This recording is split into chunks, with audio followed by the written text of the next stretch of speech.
अरे अमृता, सभी लड़कियां दिवाली मनाने अपने अपने घर चली गईं। तुम क्यों नहीं गई? दिवाली की तो तुम्हारे ऑफिस में भी छुट्टी होती होगी। पेइंग गेस्ट हाउस की मालकिन मालती सभी लड़कियों के घर जाने के बाद अमृता के कमरे में बत्ती जली देखकर उसके कमरे में जाकर चौंक कर बोली, नहीं आंटी, बस ऐसे ही मन नहीं हुआ जाने का, कोई खास बात नहीं है। मैस बंद हो गया है तो भी कोई बात नहीं, मैं बाहर खाना खा लूँगी। एक हफ्ते के अंदर तो सभी लड़कियां आ ही जाएंगी, आप चिंता मत करिए। अमृता ने बुझे मन से बात टालने के लिए कहा, मगर अमृता का उदास चेहरा देखकर मालती भांप गई कि कोई बात जरूर है, जिसने इसे इतने बड़े त्योहार पर भी घर जाने से रोक लिया। बेटा, साथ रहते रहते हम सभी एक परिवार की तरह हो गए हैं। मैस बंद हो गया है तो क्या, मैं अपने लिए तो खाना बनाऊंगी ही ना। और फिर अब मुझे तुम सबके साथ खाना खाने की आदत भी पड़ गई है। अकेले खाना मुझे अच्छा नहीं लगेगा, इसलिए हम दोनों साथ खाना खाएंगे। मैं तुम्हारी माँ की तरह हूँ। यदि तुम्हें उचित लगे तो मुझसे तुम कुछ भी मत छुपाओ। शायद मैं तुम्हारी कुछ मदद कर सकूं। मुझसे तुम्हारा इस तरह उदास रहना नहीं देखा जा रहा। मालती ने उसके पास बैठते हुए उसकी पीठ पर हाथ रखकर कहा तो उनका ममता भरा स्पर्श पाकर अमृता की आंखों में रुके आंसू बह निकले। मेरी माँ मुझे पैदा करते ही अकेला छोड़ चल बसी थी। मेरी मौसी ही मेरी सौतेली माँ है। घर पर रहती हूँ तो वह मुझे कोसने का कभी भी मौका नहीं छोड़ती कि पैदा होते ही मैंने माँ को खा लिया। यदि ऐसा नहीं होता तो उन्हें मुझे पालने के लिए अपनी बड़ी बहन की जगह नहीं लेनी पड़ती। उस जमाने में माता पिता का वर्चस्व ही सर्वोपरि होता था। मेरे नाना नानी ने सोचा कि मौसी से अधिक अच्छी तरह और कौन मेरी देखभाल कर सकता है। पापा ने भी यह सोचकर मौसी से विवाह कर लिया कि वे अपनी बहन की बेटी को अपनी बेटी की तरह पालेंगी। लेकिन इसके विपरीत उन्होंने अपना सारा आक्रोश मुझ पर ही निकालना शुरू कर दिया। आप बताइए, मैं अपनी माँ की मृत्यु का कारण कैसे हो सकती हूँ? मेरा इसमें क्या दोष है? और यदि उनका विवाह मेरे पापा से हुआ तो उसमें मेरी क्या गलती है? इसीलिए मेरे पापा ने मुझे हॉस्टल में ही रखकर पढ़ाया और मुझे वे कभी घर नहीं आने देना चाहते, ताकि मुझे अकारण मौसी के व्यंग बाण न सहने पड़े। जब उनका मन होता है वे स्वयं मुझसे मिलने आ जाते हैं। अमृता ने सुबकते हुए बिना किसी भूमिका के सब कह डाला। मालती उसकी बात सुनकर उसे अपने गले से लगाते हुए बोली, मुझे बहुत दुख हुआ ये सब जानकर, लेकिन तुम दुखी मत हो। किसी भी चीज़ की ज़रूरत हो तो मुझे बताना, कह वे चली गई। मालती के जाते ही अमृता सोच में पड़ गई कि कितना विरोधाभास है उसकी मौसी और मालती आंटी के स्वभाव में। उसके मानस पटल पर 6 महीने पहले की घटना तैरने लगी। तब वह नौकरी के सिलसिले में पहली बार दिल्ली आई थी और एक पेइंग गेस्ट हाउस में रहना शुरू किया था। आते ही उसे वायरल बुखार ने अपनी चपेट में ले लिया। मैस में बना खाना उसे नहीं खाना था। फिर उसके अनुरोध करने पर भी जब मैस चालक ने उसे उसकी पसंद का खाना देने से इनकार कर दिया तो वह पास की दुकान पर ब्रेड लेने पहुंच गई। लेकिन जब दुकानदार ने ब्रेड नहीं है कहा तो वह बड़बड़ाई कि तबीयत ठीक नहीं है, लगता है मुझे मैस का तला भुना खाना ही खाना पड़ेगा। दुकान पर ही पास खड़ी मालती ने उसकी बात सुन ली और फिर उसका हाथ छूते हुए बोली, बेटा, तुम्हारी तबीयत ठीक नहीं है, तुम्हें तो तेज बुखार है। मेरे घर चलो, पास में ही है, तुम्हें तुम्हारी पसंद का खाना बनाकर खिलाऊंगी। अनजान शहर में एक अनजान औरत से ऐसी आत्मीयता भरी बात सुनकर वह हतप्रभ रह गई। उसे वे पढ़ी लिखी और संभ्रांत परिवार की लग रही थी, लेकिन प्रतिदिन इतनी वारदातें सुनने में आती हैं, एकदम से किसी पर भी विश्वास करना उसे ठीक नहीं लगा। इसलिए उसने जवाब देते हुए कहा, नहीं आंटी, मैं मैनेज कर लूँगी, आप परेशान ना हो। इसमें परेशानी की कोई बात नहीं है। तबीयत खराब हो तो खाना भी ठीक से मिलना ज़रूरी है, वरना तबीयत और बिगड़ सकती है। उसकी बात बीच में ही काट कर दुकानदार बोला, अरे ये पास में ही तो रहती हैं, बहुत अच्छी हैं, मैं इन्हें 20 सालों से जानता हूँ।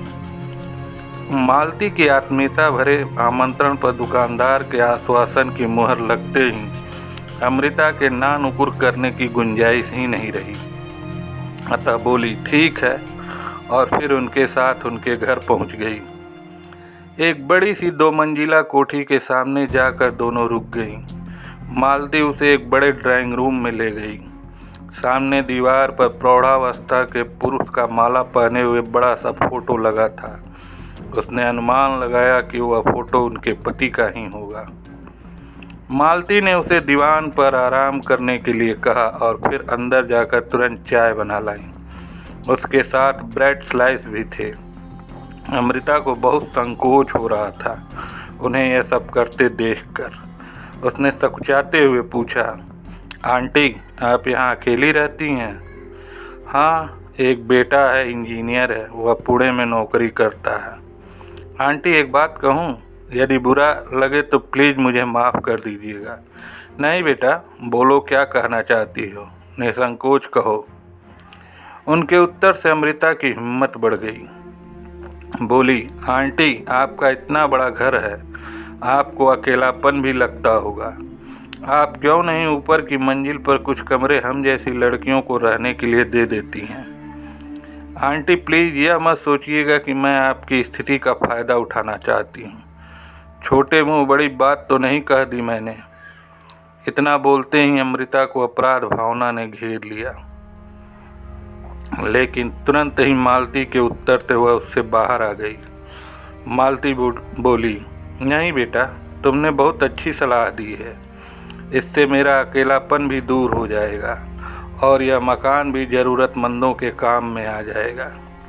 सच आंटी? उसने खुशी जताते हुए कहा। फिर थोड़ी तटस्थ होकर उन्हें और सोचने का मौका न देते हुए बोली, तो फिर देर किस बात की? मैं शाम को ही अपनी रूममेट्स को लेकर आती हूँ। ठीक है, लेकिन अभी लंच करके जाना और वादा करो कि जब तक तुम्हारी तबीयत ठीक नहीं हो जाती यहीं खाना खाओगी। मुझे भी कंपनी मिल जाएगी। अब तो मुझे यहीं रहना है। बहुत बहुत धन्यवाद आंटी।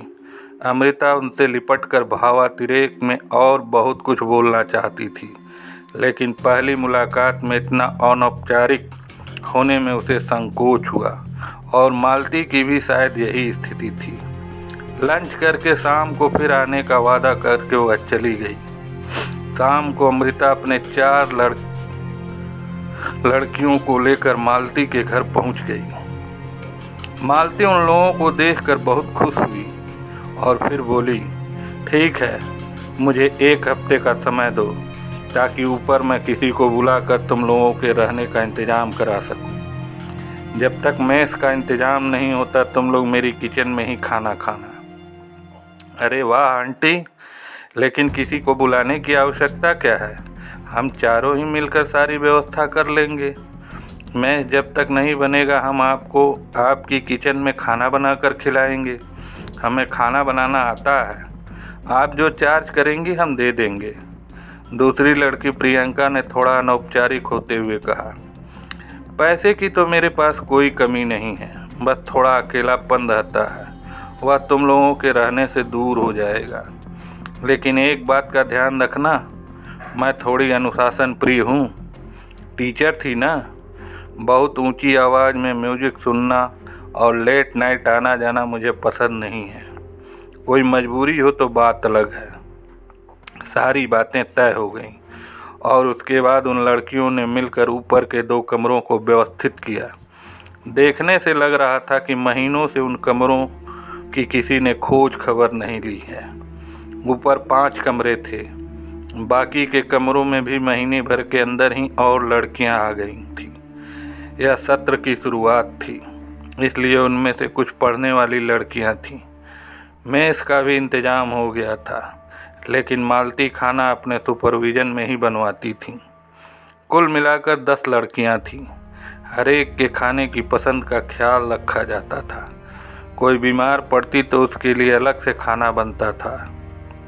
सभी लड़कियां मालती के व्यवहार से बहुत खुश रहती थीं और जल्दी उनसे घुल मिल गई थीं। उन्हें अपने घर की कमी नहीं महसूस होती थी। मालती भी अपना खाना मेस में ही खाती थीं। एक बात सबने महसूस की थी कि मालती का व्यवहार सामान्य औरतों से कुछ हटकर था। एक गहरी उदासी की परत उनके चेहरे पर छाई रहती थी। कभी किसी ने उन्हें खुलकर हंसते नहीं देखा था। लड़कियों का अनुमान था कि शायद पति की मृत्यु हो जाने और बेटे के दूर रहने पर बुझी बुझी सी रहती हैं। अमृता के मोबाइल की घंटी बजी तो उसकी विचार तंद्रा को झटका लगा। मालती का फ़ोन था। उन्होंने डिनर के लिए उसे नीचे बुलाया था। वह तुरंत नीचे पहुंच गई और फिर सकुचाते हुए बोली, सॉरी आंटी, मुझे खाना बनाना चाहिए था। मैं आ ही रही थी, आप क्यों परेशान हुई? कोई बात नहीं, तुम्हारी माँ होती तो क्या तुम्हें बनाकर नहीं खिलाती? आज के बाद मुझे अपनी माँ ही समझो। वैसे भी तुम्हें एक प्यार करने वाली माँ चाहिए और मुझे एक बेटी। फिर क्यों न हम दोनों मिलकर एक दूसरे के जीवन की इस कमी को पूरा कर दें। अमृता उनकी बात सुनकर अवाक रह गई। आज मालती बहुत खुश दिखाई दे रही थी। उन्हें उनका नया रूप देखकर वह हैरान हो रही थी। उसे कोई जवाब नहीं सूझ रहा था। अपने कमरे में आकर भी वह मालती के कथन के बारे में ही सोचती रही। उसकी स्थिति जानने के बाद मालती की उसके प्रति प्रतिक्रिया उसे असमंजस की स्थिति में डाल रही थी। दिवाली के अगले दिन अमृता के पापा उससे मिलने आए तो हमेशा की तरह उसके कमरे में न आकर उसे नीचे ही मिलने के लिए बुलाया। वह नीचे ड्राइंग रूम के बाहर मालती की आवाज़ सुनकर ठिठक कर खड़ी हो गई। मालती कह रही थी, मेरी माँ भी मुझे पैदा करते ही चल बसी थी। अमृता की मनोस्थिति को मुझसे अधिक और कौन समझ सकता है। मैं उसकी माँ का स्थान तो नहीं ले सकती, लेकिन उसके जीवन की इस कमी को तो कुछ हद तक उसकी सास बनकर जरूर पूरा कर सकती हूँ। अमृता जैसी लड़की मुझे बहू के रूप में मिल जाएगी तो मुझे बेटी की कमी भी नहीं खलेगी।